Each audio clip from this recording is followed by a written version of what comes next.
To the Madison Miller Podcast. Today is Wednesday, January 24th, 2023. Today we're going to recap college basketball, NBA, and NHL. Look ahead to tonight's games in each sport. We have soccer, we have tennis, New Hampshire primary, MLB Hall of Fame, news and notes, and best bet. We'll start in college basketball. We'll go over all the results, and we will look ahead to tonight's games. Number 16, Dayton over LaSalle, 66-54. Butler over Georgia, 90-66. South Carolina upsets number 6, Kentucky, 79-62.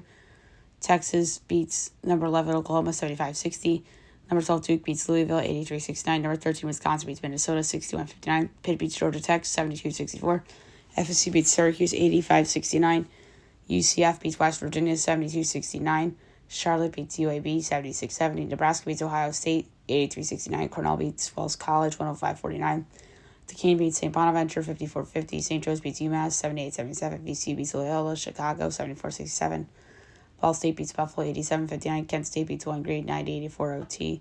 Central Michigan beats Miami of Ohio, 71-55. Western Michigan beats Eastern Michigan, 73-56. Akron beats Ohio, 67-58. Northern Iowa beats Evansville, 70-63. Belmont beats Illinois State, 77-67. Toledo beats Northern Illinois, 89-73. Number 17, Creighton beats Xavier, 85-78. Number 2, Purdue beats Michigan, 99-67. Number 4, Houston beats number 21, BYU, 75-68. San Diego beats Portland, 85-81.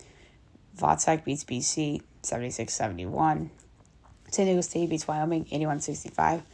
A&M beats Missouri, 63-57. TCU beats Oklahoma State, 74-69. Boise beats Fresno, 72-68. And Air Force beats UNLV, 90-58. All right, tonight's game, 6 o'clock, you have East Tennessee State and VMI. My line's ETSU, 1.6, so 146.25. And it is 10.5, 153.5. Oh my God, I love VMI getting the points.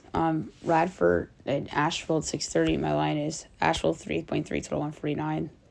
It's 5.5 and 142.5. Over. Fox Sports 1, Providence, Seton Hall, and Seton Hall 4.4 total 142 and 11.20. And it's Seton Hall by 4.5. Total 137.5. I like the over. SEC Network, LSU Georgia. It's Georgia by 5 total, 147.75. It's 4.5 and 155.5. I like the under a lot. 7 o'clock ACC Network, NC State, Virginia. My line's Virginia 4.7 total, 135 and 3/5. And it is 5.5 and 130.5 over. ESPN 2, Miami, Notre Dame. My line's Miami by 5 total, 141 and 3/5. And it's 4.5 and 138.5 over. USF Temple. My line is USF 3.1 total, 144 and 7/10. And it's 1.5 and 145.5.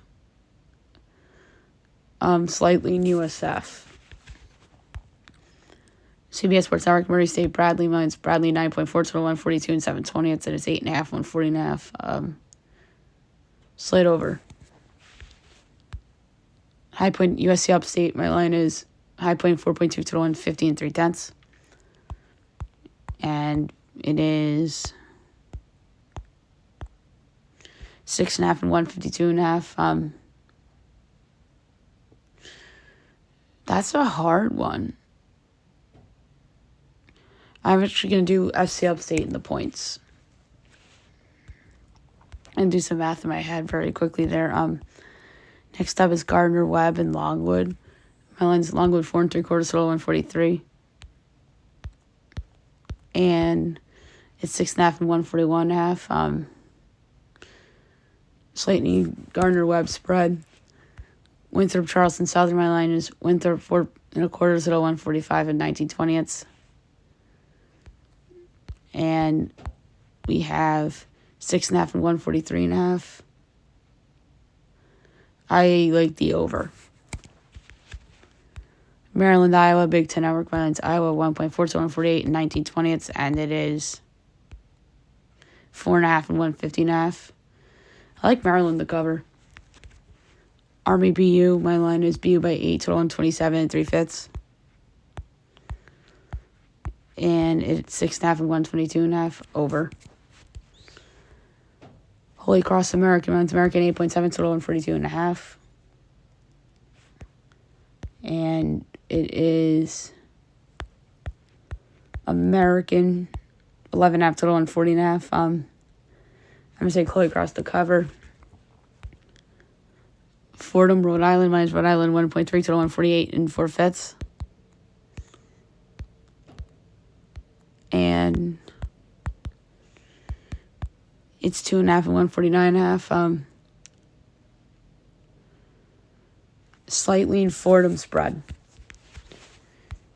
Davidson, St. Louis, my line's St. Louis 2.3 to 143 and 3/5. And it's 1.5 and 147.5. Under. George Washington, Richmond, mine's Richmond 2.3 to 147 and a 20th. And it is, let's see, 8.5, 146.5. Oof. Give me George Washington in the points. My portfolio pick is a big underdog. Lafayette, Lilla, Maryland. My line's Lafayette 2.2 to 135 and a 20th. And it is 3.5 and 129.5. I like the over. Navy, Bucknell. My line's Navy by a 5th to 135 and a 5th. And we have Bucknell 2.5 to 135.5. I like Navy plus the points of plus 132 to win. Chattanooga, Wofford. My line is Wofford 1.1 to 151 and 4/5. And we have 1.5 and 150.5. Slight over. Sanford, Furman. My line is Sanford 2.2 to 161 and 7/10. And it's Furman 2.5, total 168.5. The wrong team is favored. Give me the under, though. That's also too high. Mercer, Citadel. My line's Citadel 1.1 to 139 and a 5th. And it is 1.5 and 134.5. I like the over. Greensboro, Western Carolina. My line's Western 3.8, total 140 and 17/20. And it's 2.5 and 136.5. Over. Texas State, Troy. My line is Troy 9.3, total 143 and 3/20. And it is 7.5 and 138.5. I like the over.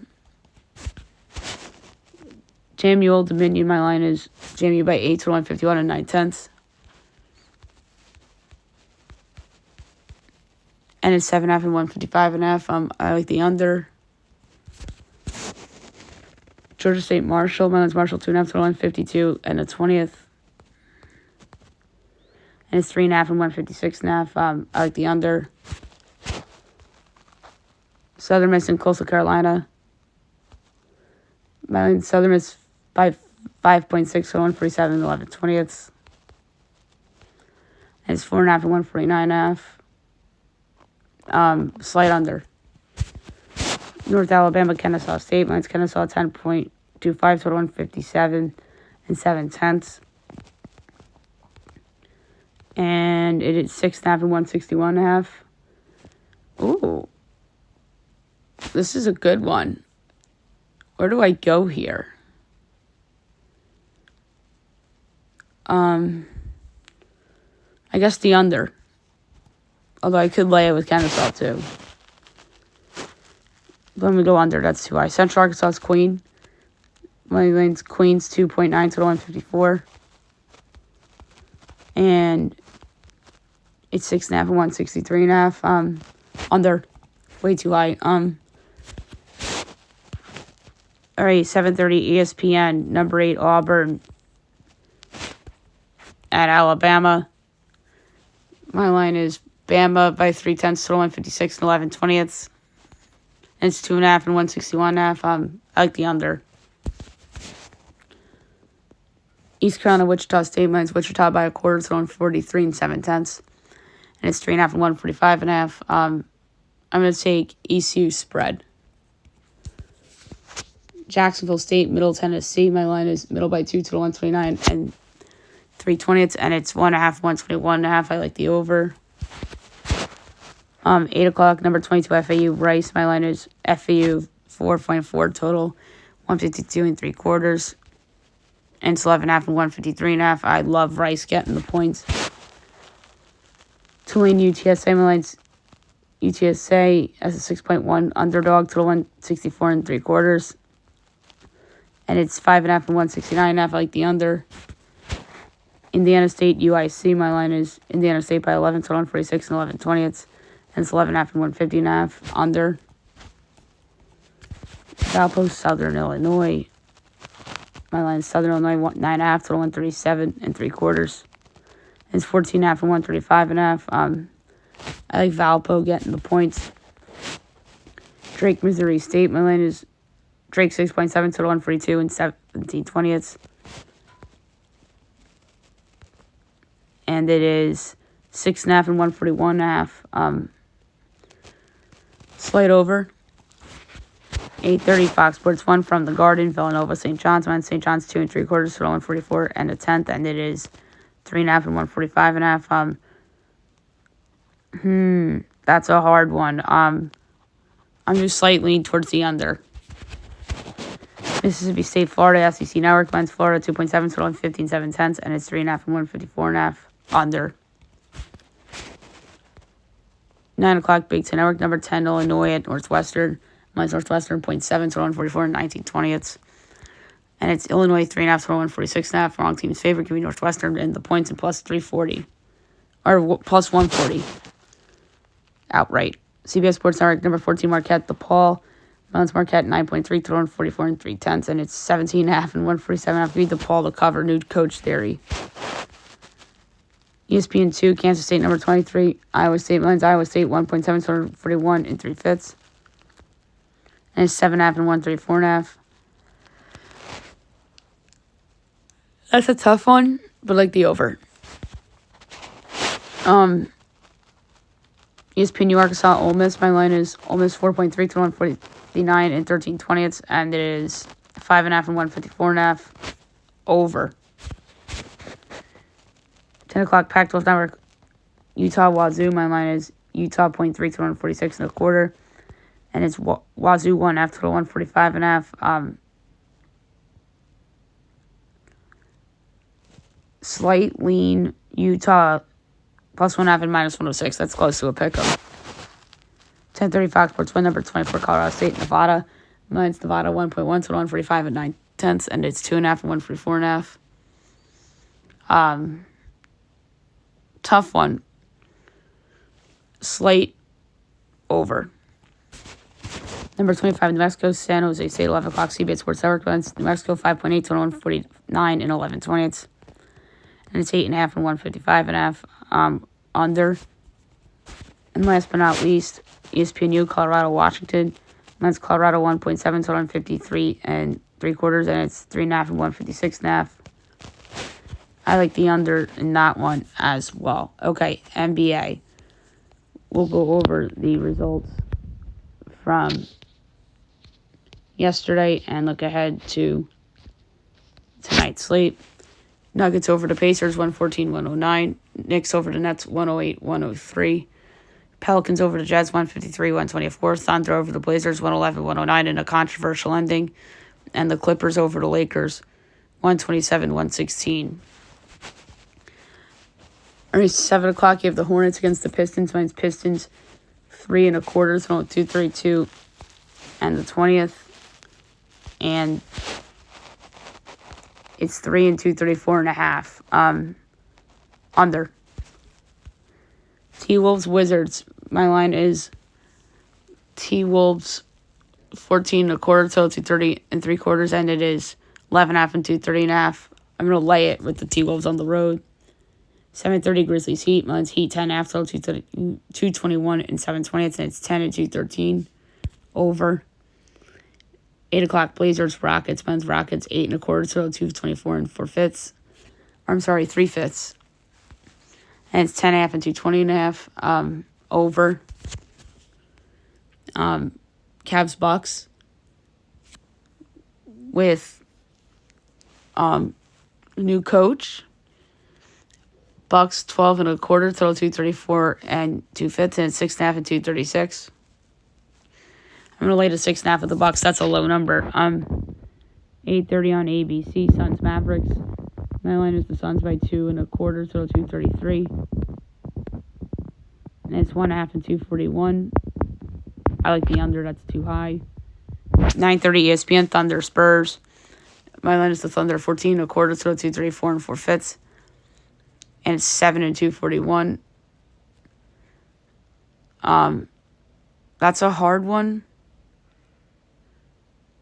But I'm going to lay the 7 with the Thunder. And then 10 o'clock Hawks Warriors. My line is the Warriors 10 and a quarter, so 238 and 3/4, and it's 7 and 233. I like, believe it or not, the over in that game despite no Trae Young. All right, the NHL, we'll try to rapid fire. We'll go over the results from yesterday and look ahead to tonight's small window. Sens over to Habs 4-1, Stars over to Wings 5-4, Lightning over to Flyers 6-3, Golden Knights over to Isles 3-2, Wild over to Caps 5-3, Blues over to Flames 4-3, Oilers over to Blue Jackets 4-1, Ducks over to Sabres 4-2, Sharks over to Rangers 3-2 in OT. Oh, wow, a nice Wednesday slate for once. 7 o'clock, you have the Jets at the Leafs. Leafs minus 140, Jets plus 116, over under 6.5, overs plus 104, unders minus 124. Jets plus 1.5 is minus 205, Leafs minus 1.5 is plus 168. I'm going to go with the Jets straight up, plus 116. Coyotes, Panthers. Panthers minus 15, Coyotes plus 176, over under 6.5, overs plus 108, unders minus 132. Coyotes plus 1.5 is minus 137, Panthers minus 1.5 is plus 114. I like the over. 7:30 TNT, Canes, Bruins. Bruins minus 40, Canes plus 116, over under 5.5. Overs minus 120, unders minus 102. Canes plus 1.5 is minus 15. Bruins minus 1.5 is plus 176. I like the under. 9:30 Caps, Avs. Avs minus 235, Caps plus 184, over under 6.5. Overs plus 114, unders minus 140. Caps plus 1.5 is minus 137. Avs minus 1.5 is plus 114. I like that over at plus money as well. 10 o'clock Blues, Canucks. Canucks minus 200, Blues plus 164, over under 6.5. Overs even money, unders minus 122. Blues plus 1.5 is minus 146. Canucks minus 1.5 is plus 122. I like the over. Also on TNT, Blackhawks, Kraken. Kraken minus 50, Blackhawks plus 225, over under 5.5. Overs minus 114, unders minus 106. Blackhawks plus 1.5 is minus 115. Kraken minus 1.5 is minus 104. I absolutely adore the over in that game. And then 10:30 Sabres, Kings. Kings minus 194. Sabres plus 162, over under 6.5. Overs even money, others minus 122. Sabres plus 1.5 is minus 150. Kings minus 1.5 is plus 125. I like that over as well.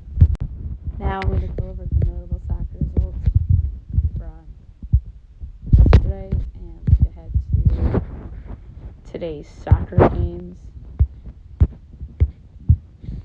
So we have the Carabao Cup. Chelsea over Borough 6-1 as they advance 6-2 on aggregate. And then the other semifinal second leg, you have Fulham and Liverpool at 3 o'clock. Liverpool leads 2-1 on aggregate, which is expected.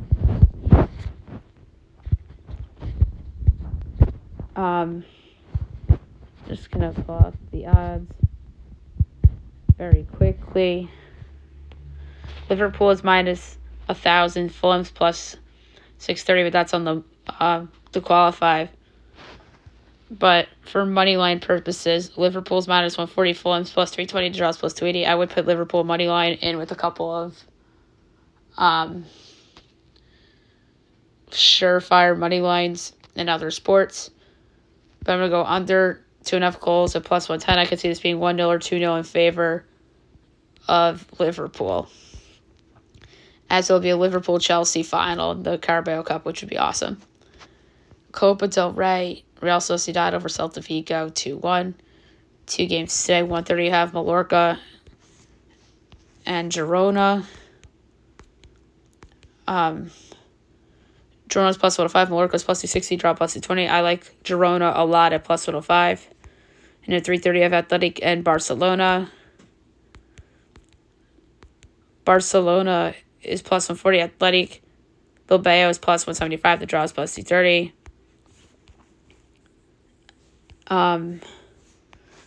So this is a good one. Barcelona just has the pedigree, so I'm going to take them at plus 140. Africa Cup of Nations, Cameroon over Gambia 3-2, Senegal over Guinea 2-0, Angola over Burkina Faso 2-0, and Mauritania over Algeria 1-0. Today's the last day of group play. 12 o'clock, South Africa and Tunisia. That is Group B.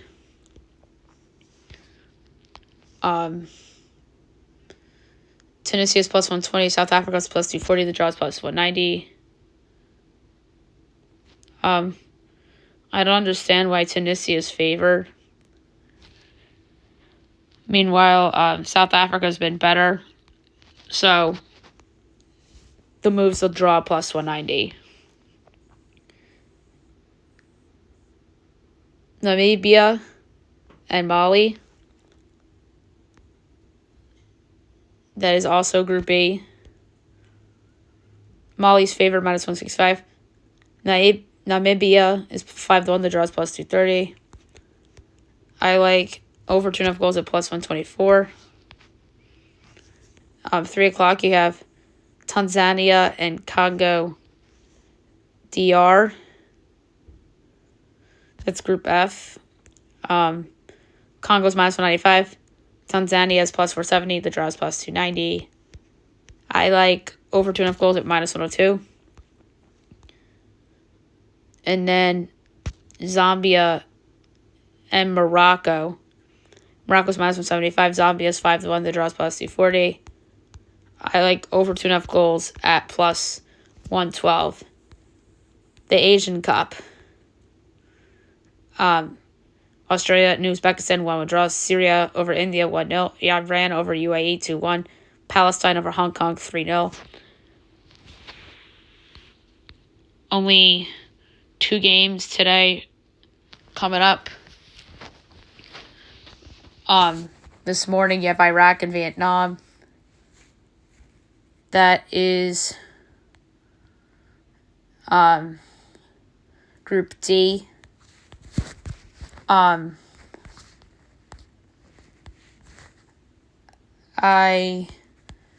think that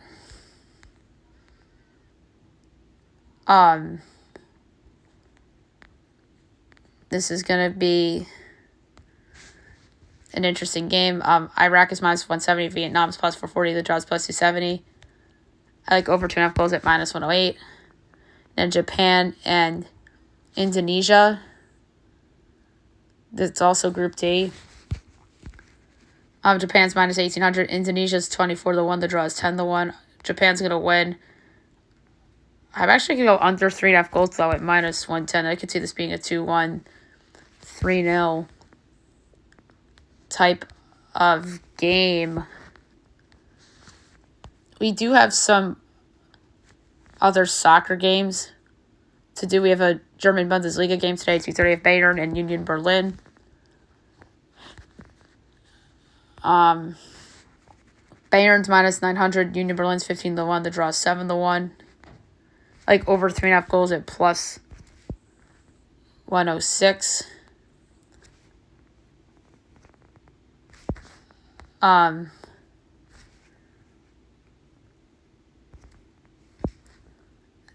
I just realized this. We did have an EPL game on Monday. We just didn't touch on it on the Tuesday podcast, which was yesterday. Brighton and Wolves was a 0-0 draw on Monday, so I apologize for not getting on that one. I believe we have Liga MX. We do. 8 o'clock, we have Athletic San Luis and Tigres.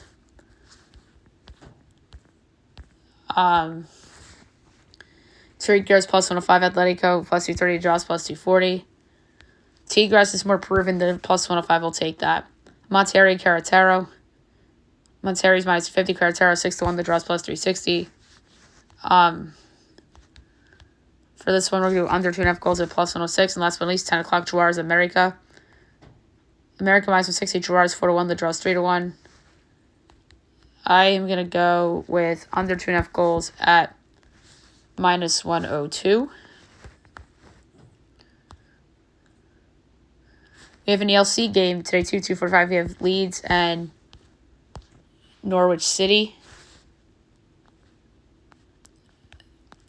Leeds is minus 260. Norwich is 6-1. The draws plus 380. Leeds is in 4th and Norwich is in 8th. So 13-point differential in the standings. Leeds is better, but I don't know if minus 260 is good value on it or not. But I like over 3.5 goals at plus 134 in that one. We also have a result to touch on in the Scottish Premiership. Hearts over Dundee 3-2, and we have a game. We have 2 games today. We have 2:45. We have Hibernian and Rangers. Rangers are in 2nd, and Hibernian's in 6th. So Champions League qualifying is where Rangers are at right now. So that's a big deal. Rangers is minus 290. Hibernian is 7-1. The draws plus 380. Rangers are better. I like under 2.5 goals, even money though. And then also at 2:45, St. Johnstone and Aberdeen. Aberdeen's in 8th, and St. Johnstone is in 10th, and they're only 1 point ahead of Ross County for relegation playoffs. So, there's some pressure on Johnstone. They're actually favored minus 105. Aberdeen's, or I'm sorry, I read that wrong. Aberdeen's favored minus 105. St. Johnstone's plus 290, draws plus 230. Aberdeen is just better than St. Johnstone, but they're not far apart in the differentials. So I'm going to take the draw plus 230 because I think St. Johnstone is going to be playing desperate. So let me just check and make sure Dutch Eredivisie isn't playing tomorrow, or I'm sorry, today, or tomorrow for that matter. If we'll see. Yes, we do have Dutch Eredivisie today. 12:45. You have Almere City and Fortuna. Almere City is 13th, and Fortuna is in 12th, so they're very close in the standings. Each are 19 points.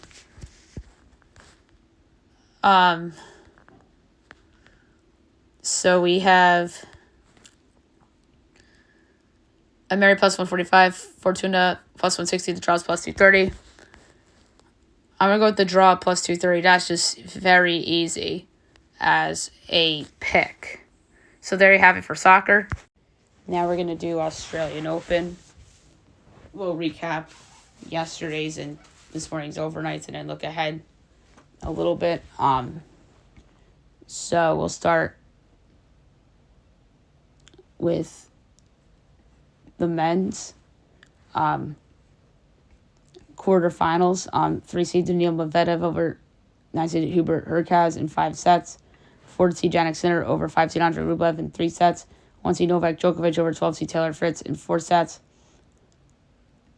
And then coming up at 5:15, 6-seed Alexander Zverev and 2-seed Carlos Alcaraz. And then we have semifinals that will be on Thursday for the men's, which we'll do on the Thursday podcast. And then the women's, Dana Yastremka over Linda Noskova in 2 sets and 2-seed. Arina Sablenka over 9-seed Barbora Krejcikova in 2 sets. And going on right now is Anna Kalinskaya in 12-seed Quinn Zhang.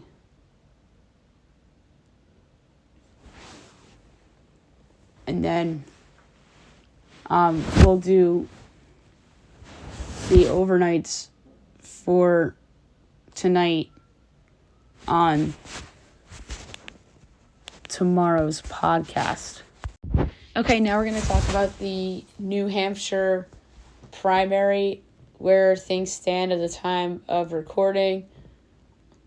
Donald Trump projects to win New Hampshire 54.3% to Nikki Haley's 43.7% with 55% of the vote. Trump with almost 99,000 votes. Haley with over 79,000 votes. So Trump is beating her by double-digit percentage, which is not a surprise, which I thought was going to be the case. Delegates at stake, 22. You obviously need 1,215 delegates to win the nomination for Republican, as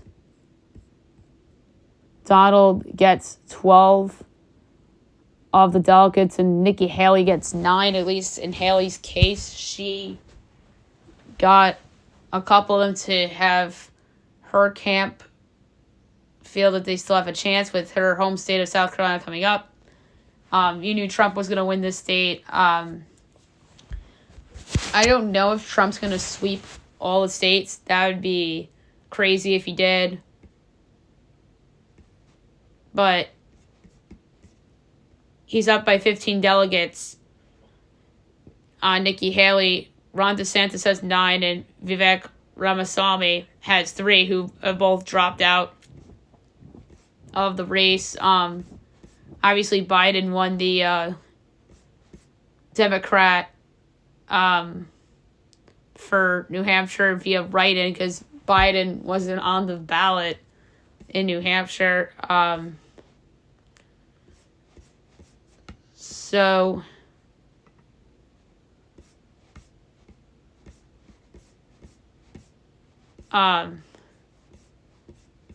that's big that Trump won New Hampshire. Next up is South Carolina in terms of big ones. That would be February 24th, but Nevada's not the 24th, but the 8th. So it's Virgin Islands.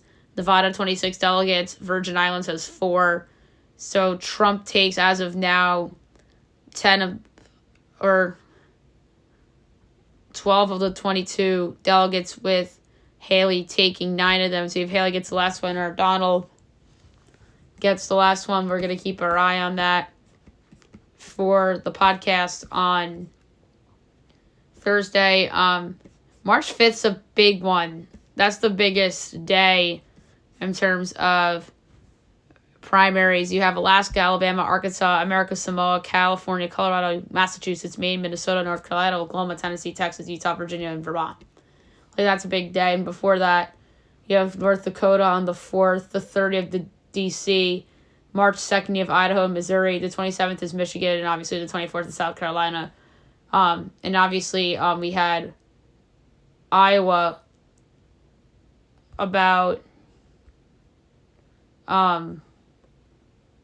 a week ago on the 15th. That was weird. They had theirs on a Monday, in which Trump got 20 of the 40 Iowa delegates. Nikki Haley got 8, DeSantis 9, and Ramaswamy got 3. So, like I said, Trump leads by 15 over Haley in terms of total delegates. We're obviously going to be following this because this is a big deal. And first to 1,215 delegates wins the nomination. And I think Donald Trump is a heavy front runner to do so for the 2024 Republican nominee. So there you have it with election talk. Now we're going to talk about the Major League Baseball Hall of Fame.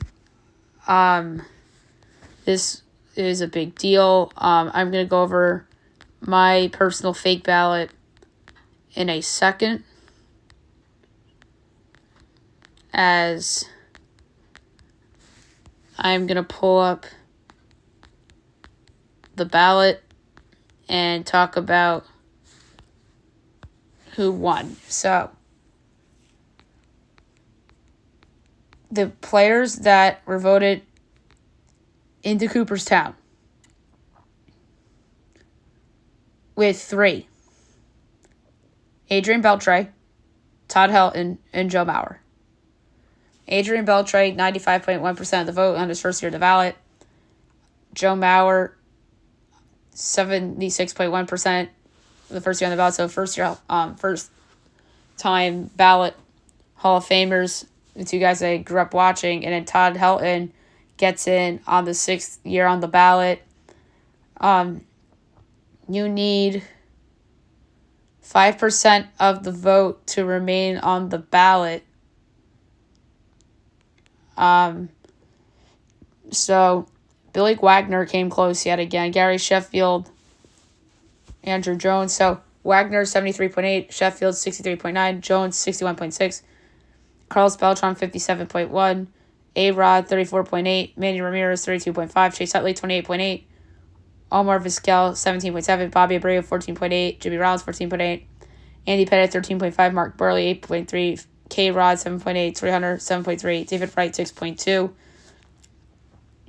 and Jose Bautista and Victor Martinez 1.6, Bartolo Colon 1.3, Matt Holliday 1, Agon 0.8, Brendan Phillips 0.3. So 3 new members, 2 first ballots, and then Todd Helton. So congratulations to those guys, all well deserved. So they're going to be honored in the middle of July in Cooperstown. July 21st will be the ceremony.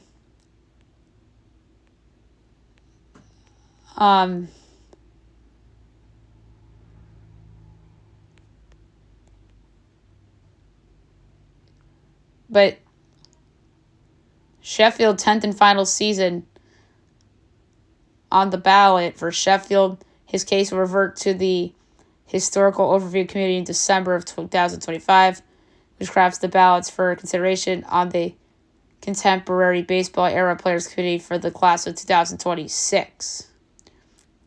So here we go. Candidates may remain on the BBWAA ballot for up to 10 years, provided that they are listed on at least 5% of ballots cast. 14 players from this year's ballot who will be eligible again for 25, including 2 of the 12 first-year candidates. We talked about them, Chase Utley and David Wright. So, congrats to Beltre, Helton, and Mauer. The guys that I wrote down on my ballot. So Beltre and Mauer I had down. I put in Andrew Jones, Gary Sheffield, Carlos Beltran, A-Rod, Chase Utley, Matt Holliday, in addition to Joe Mauer and Adrian Beltre. Todd Helton, great player, but Coors Field, I still think he would have been a great player outside of Coors Field, but still, he played most of his games at Coors Field, the home of padded stats. And that's not really his own fault. That's just the ballpark he played in, and most of his stats, like I said, came on the road.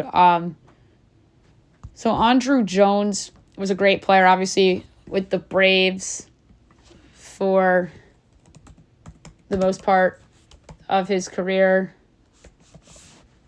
He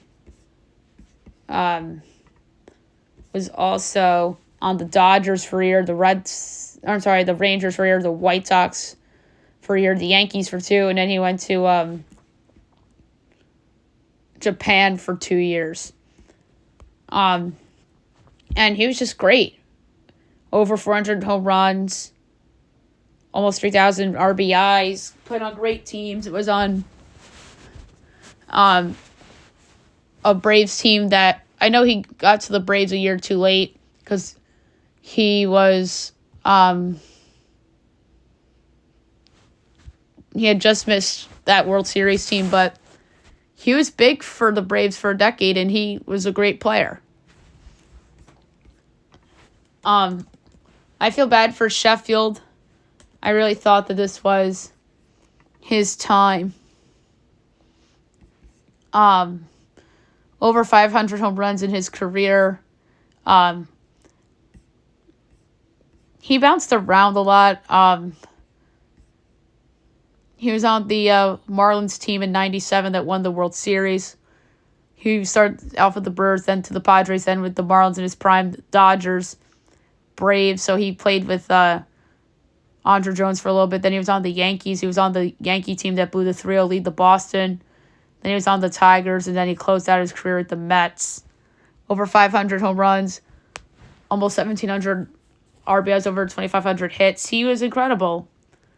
And I think he was robbed. Carlos Beltran, big fan of his, Mr. Clutch in October. Came darn close to winning multiple rings. And then he ended up winning a ring in his last year with the Astros. Obviously on those Cardinal teams that one made the LCS, that made the World Series. Obviously he strikes out with the Mets in Game 7 against the Cardinals in 2006. Funny thing is that he had 2 stints with the Astros. He started with the Royals, obviously, and he got traded to the Giants from the Mets in 2011. But he had an outstanding career, too, and he was on the Yankees once he passed his prime, hit some home runs for them. Then he got traded to Texas when the Yankees had the sell-off that year. Beltre, who got in, love Adrian Beltre, one of my favorite players to watch. He was one of the best players in Texas Rangers history, if not the best. Obviously, he was a free agent pickup. 5-year deal, $80 million. So,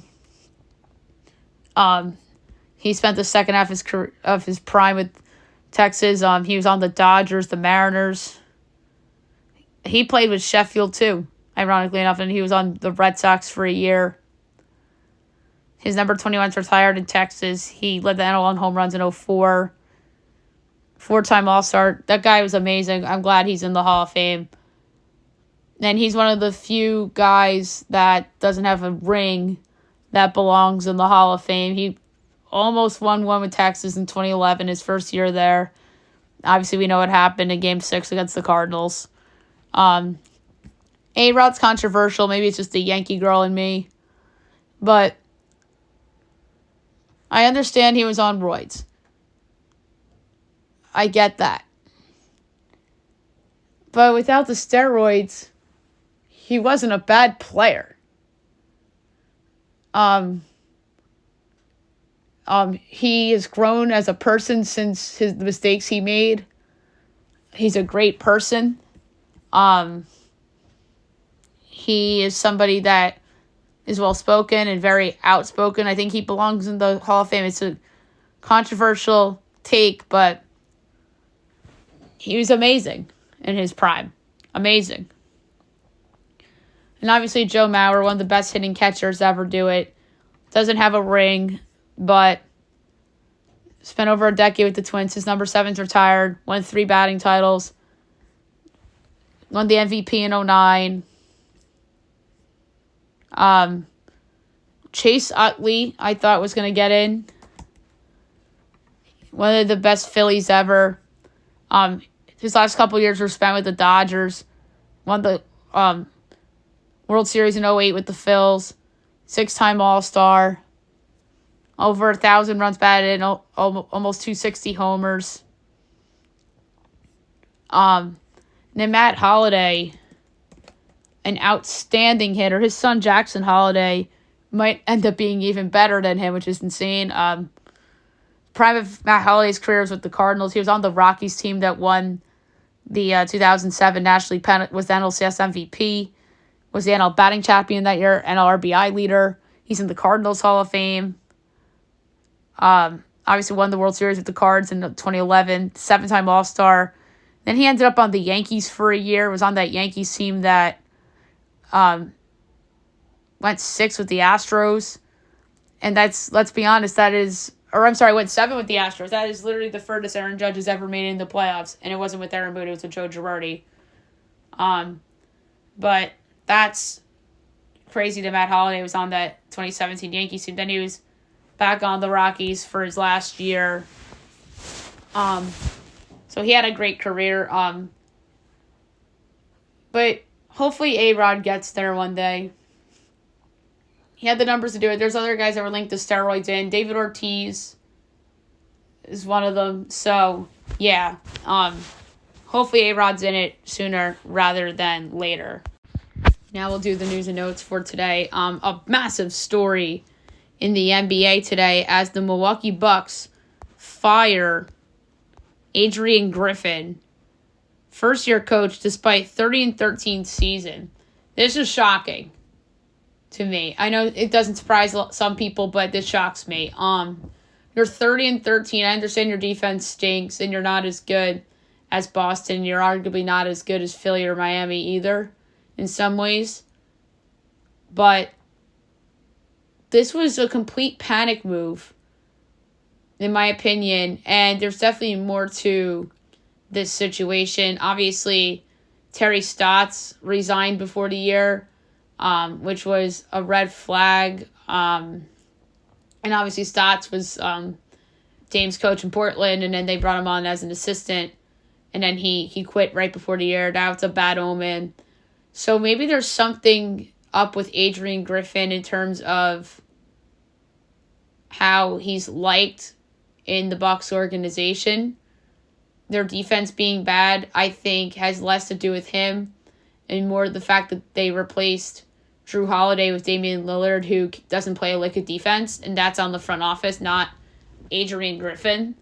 But yeah, this is absolutely shocking, and maybe Giannis wanted him fired, and they made the move, but or maybe he didn't get along with Giannis, maybe he didn't get along with others, but obviously the Stotts resigning thing was a red flag for this, and there were some other, red flags among this too, and the reported top candidate is former Celtics, Sixers, Clippers, Magic coach and current ESPN analyst Doc Rivers, who it was reported that he has accepted the job, and that's according to CNN. Yes, that's CNN, but CNN Sports. But I don't think CNN Sports is accurate. This isn't Shams or Woj. Woj reported that the Bucks is engaging in conversations with Doc. And Shams reported before that, around 4 o'clock, that the Bucks and Doc were working on a deal. So, and Chris Haynes said that Doc Rivers strongly considered to replace Adrian Griffin. So it looks like Doc Rivers is going to Milwaukee. This is obviously an upgrade over Adrian Griffin. Doc Rivers has won the title before in Boston. Granted, it was 16 years ago, but he's still a hell of a basketball coach. He's a winner. He lost his job in Philadelphia because James Harden quit on the team and didn't play a lick of defense, and Joel Embiid no-showed in Game 7, and Jason Tatum randomly scored a bunch of points in a row after he started that game ice cold in Game 6. And he's blown a bunch of series in the past, and that's the knock against Doc. Like, 3-2 lead in the NBA Finals against the Lakers. 3-1 lead with the Clippers against the Rockets is the most notable one. Then he blew a 3-1 again with the Clippers against Denver in the bubble. So there's a lot of blown leads on Doc Rivers' playoff resume. But that doesn't change my opinion on how I feel about him as a basketball coach. He's one hell of a basketball coach, but one thing he was not good at was picking the players, as he saw that with the Clippers. As he's brought on, like, washed up players from the Eastern Conference that he either coached in Boston or coached against when he was with the Celtics. So, I think that, like I said, he's an upgrade over Adrian Griffin. And it was reported that around the time of the in-season tournament that Doc was helping out Adrian Griffin, which was odd, as some sort of, like, consultant kind of deal. Like a private consultant, I guess. So this hire in Milwaukee makes a lot of sense, and we'll see if this ends up working out, if he gets Damian Lillard to play some defense. He has one of the best players in the world in Giannis. Chris Middleton's been a little better of late, but they have no bench. They need, like, some buyout guys, and they have no trade assets because they traded everything to get Damian Lillard. So,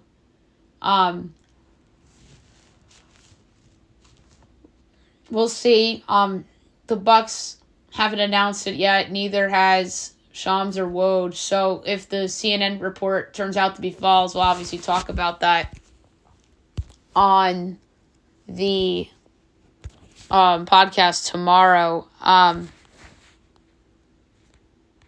And it was reported that Chris Haynes is the one who reported this, is that there was front office began observing practices as tensions rose in the locker room. So like I said, I believe genuinely that this was a panic move by the Bucks.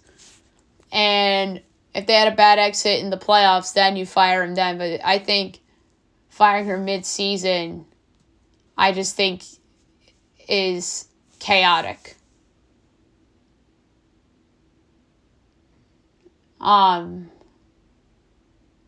So, more basketball stuff. The Knicks and the Blazers have not talked about Malcolm Brogdon, as they haven't had significant discussion as of last week. That's the guy I want the Knicks to get to replace the Quickly minutes. Like, I think he's best suited for that. He plays defense. He is a crafty player. He knows what to do.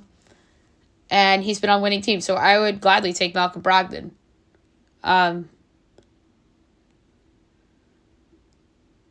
The McDonald's All-American teams drop.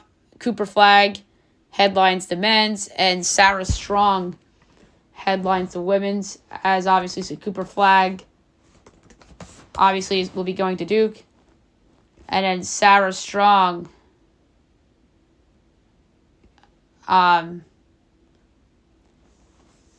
we don't know where she'll go. A lot of people seem to think she might go to UConn.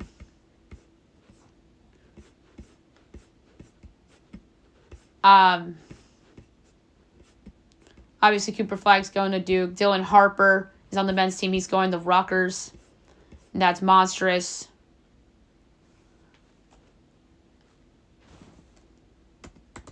and Sarah Strong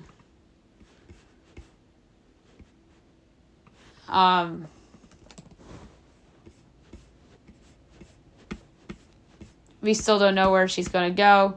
UConn makes sense. South Carolina makes sense. So it's going to be interesting to see where she goes to college. She's one of the best prospects we've seen in some time. I mean, we've lucked out the last couple of years with Caitlin Clark, who really bursted onto the scene last year. And obviously Paige Beckers, who unfortunately got hurt a year and a half ago and is now playing on UConn. And people just forgot about her because of Caitlin Clark and the phenomenon she became. So we're being spoiled in women's basketball right now, which is great for the sport of basketball in general. The Lakers are eyeing Donovan Mitchell and Trae Young as trade guys, as they discuss potentially trading 3 draft picks and players for either one of those players. But I don't know if that's the way I would go if I'm LA, because that makes you top heavy, kind of like the Bucks in the East, rather than deep like you were last year when you got to the Western Finals. USA Basketball men's finalists are out. 41 players, headlined by, of course, LeBron James, Kevin Durant, and Stephen Curry. There's a lot more, obviously, which we do not have time to get into. Kevin Durant had a viral reaction when Embiid put up the 70 the other night. And by the way, before the Doc Rivers report came out, Bucks assistant Joe Prunty is expected to be the interim head coach. So we'll see if the Doc report is true or if Prunty is going to get an opportunity. The Warriors to honor Dejan Milovic, as they will have a DM patch on their uniform and their court for the rest of the year, which is very nice. Some football stuff. The Raiders hired Tom Telesco as general manager. Telesco was hit or miss with the Chargers. Made some bad free agent signings and had some good draft picks. So he's had some experience, and we'll see how that goes. Jair Alexander had a cryptic post, as people have questions about his future in Green Bay. There's going to be a lot of teams in line to get him. I think Dallas should be knocking on that door. The Eagles interviewed Cliff Kingsbury for their vacant offensive coordinator position. That would be a pretty interesting hire. He wasn't the worst head coach ever in a weird way. Like, he was better than Joe Judge. He was better than Pat Shurmur. He was better than Vance Joseph with Denver. He was better than Nate Hackett in Denver. But I think he is better suited to be a coordinator than a coach. And obviously he was a better coach than Matt Patricia, who's the worst. Peyton Manning made a tribute to Todd Helton for making the Hall of Fame, so that's pretty cool. So we talked about it a little bit yesterday. Dodgers signed James Paxton, 1 year, $11 million. But I just thought of something. What's going on with Clayton Kershaw? Like, why are the Dodgers hesitant to bring him back? I'd rather have brought back him than a guy that's been disappointing in his career and can never stay healthy. And the Nationals signed Joey Gallo, 1 year, $5 million. I like that signing for Washington. Joey Gallo was a pretty good fit on the Twins last year. He wasn't bad. And now he's in a smaller ballpark, weaker pitching in the NL East outside of Atlanta.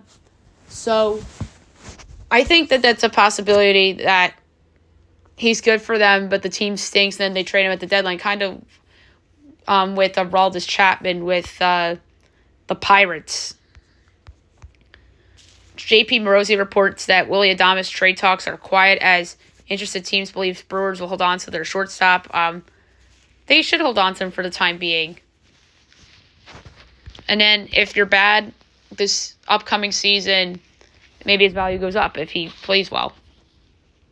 Edwin Diaz teases his return as he tells people he's getting close.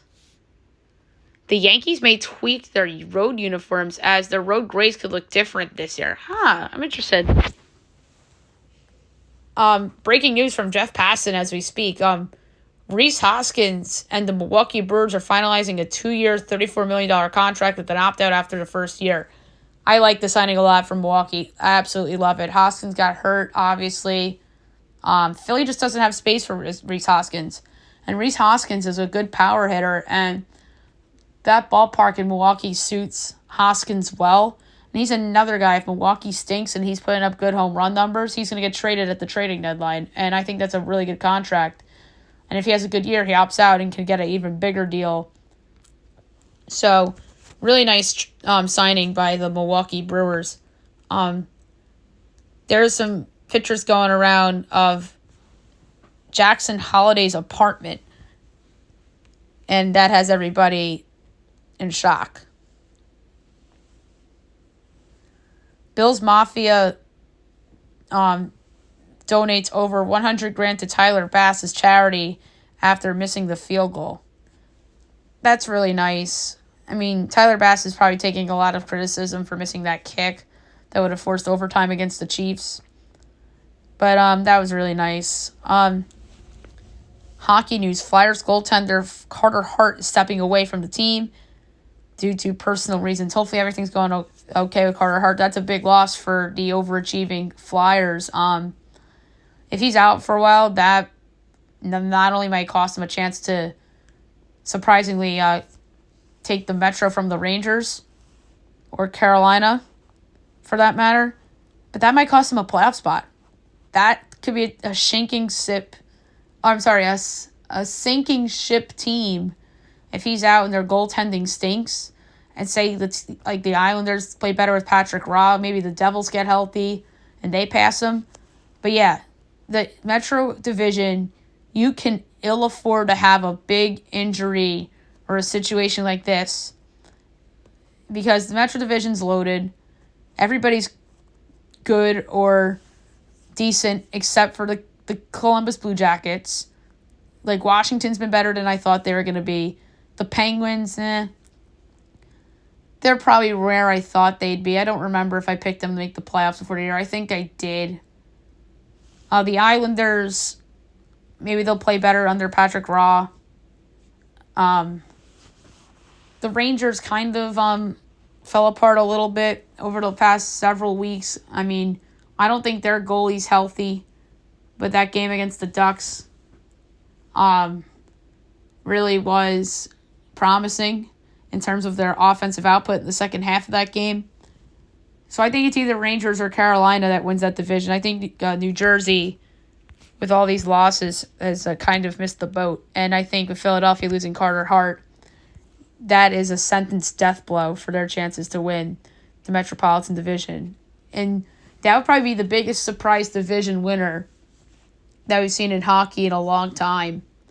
And obviously John Tortorella, assuming they make the postseason, is going to save his job. So Capital One's The Match returns on February 26th. Rory, Max, Lex, and Rose are all in. So that's a big deal. And then Reyna is nearing an EPL move as Nottingham Forest is pushing hard in talks to loan Reyna. So that is a big deal for Nottingham Forest. All right, so there you have it for the news and notes.